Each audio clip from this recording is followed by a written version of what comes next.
నమస్కారం అండి, నా పేరు డాక్టర్ సువర్చల, జీవా ఫర్టిలిటీ సెంటర్స్ లో సైంటిఫిక్ డైరెక్టర్ ని. ఎయిర్ పొల్యూషన్ అంటే వాతావరణంలో ప్రదూషణ మీ హెల్త్ కే కాదు, మీ లంగ్స్, హార్ట్ కి మంచిది కాకుండా స్పర్మ్ ప్రొడక్షన్ కి కూడా మంచిది కాదు. చాలా స్టడీస్ జరుగుతున్నాయి చైనా, ఇటలీ, యుఎస్ లో.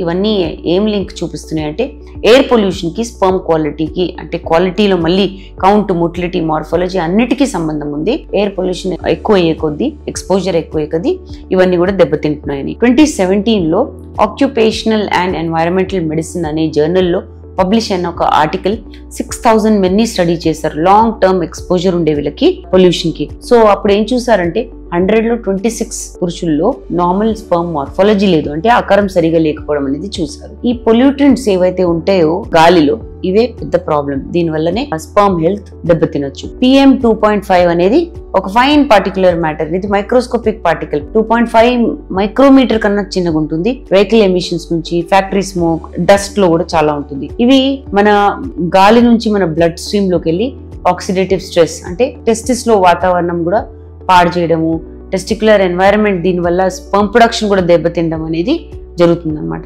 నైట్రోజన్ డయాక్సైడ్ NO2 అంటారు. మోస్ట్లీ ఏంటంటే కార్ ఎగ్జాస్ట్ నుంచి, ఇండస్ట్రియల్ ఎమిషన్స్ నుంచి వస్తుంది. ఇండస్ట్రియల్ ఏరియాస్ లో ఎక్స్పోజర్ ఎక్కువ ఉంటుంది. NO2 కి ఎక్స్పోజర్ ఉంటే స్పర్మ్ కాన్సన్ట్రేషన్, మొటిలిటీ పడిపోవడం చూసారు. ఎన్వైరన్మెంటల్ రీసెర్చ్ అనే జర్నల్లో 2020లో పబ్లిష్ చేసిన ఆర్టికల్ లో చెప్తున్నారు, NO2 కి ఎక్కువ ఎక్స్పోజర్ ఉంటే లోవర్ స్పర్మ్ కౌంట్ ఉంటుంది. ఇది NO2 ఎక్స్పోజర్ లేని వాళ్ళతో కంపేర్ చేసినప్పుడు చూసారు. పాలిసైక్లిక్ అరోమాటిక్ హైడ్రోకార్బన్స్, PAH అంటారు.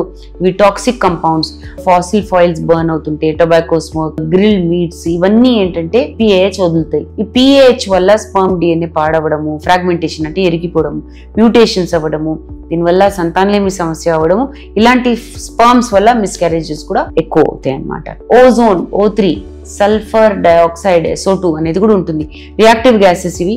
వీటి వల్ల ఇన్ఫ్లమేటరీ రెస్పాన్సెస్ రావడం అనేది టెస్టిస్ లో కానీ, ఓవరీస్ లో కానీ జరుగుతుంది. బట్ టెస్టిస్ గురించి ఎక్కువ మాట్లాడుతున్నాం. దీనివల్ల టెస్టిస్ ఫంక్షన్ పాడేయడం వల్ల స్పర్మ్ క్వాలిటీ కూడా దెబ్బతింటుంది. సో ఈ పొల్యూషన్ ఎలా ఎఫెక్ట్ చేస్తుందంటే, మీ బాడీలోకి ఇవి బ్లడ్ స్ట్రీమ్ నుంచి వెళ్ళిన తర్వాత ఆక్సిడేటివ్ స్ట్రెస్ వల్ల స్పర్మ్ మెంబ్రేన్, అంటే స్పర్మ్ కి పైన ఒక లేయర్ ఉంటుంది, అది పాడు చేయడము, DNA పాడు చేయడం అనేది జరుగుతుంది. హార్మోనల్ బ్యాలెన్స్ సరిగా లేకపోవడం వల్ల టెస్టోస్టెరాన్ ప్రొడక్షన్ సరిగా ఉండదు.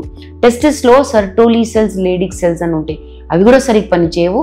దానివల్ల స్పర్మ్ ప్రొడక్షన్ అనేది పడిపోతుంది. సో మీరు ఏం చేయొచ్చు దీని గురించి? మీరు వెంటనే అయితే ఎయిర్ పొల్యూషన్ తగ్గించలేరు బయట. అఫ్ కోర్స్ మీరు కూడా దీంట్లో పాల్గొవాలి, పొల్యూషన్ తగ్గించాలి. బట్ ఇంట్లో ఏంటంటే ఎయిర్ ప్యూరిఫైయర్ వాడండి, అవుట్డోర్ ఎక్సర్సైజ్ కొంచెం తగ్గించండి హైయర్ పొల్యూషన్ ఉన్నప్పుడు.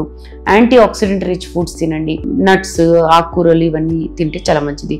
స్మోకింగ్ తగ్గించండి. తర్వాత హై పొల్యూషన్ ఏరియాలో ఉంటే మీరు మాస్క్ వేసుకొని పనిచేయండి. దీని గురించి ఇంకా వివరాల కోసం తప్పకుండా జీవా ఫర్టిలిటీ సెంటర్స్కి వచ్చేయండి. Thank you.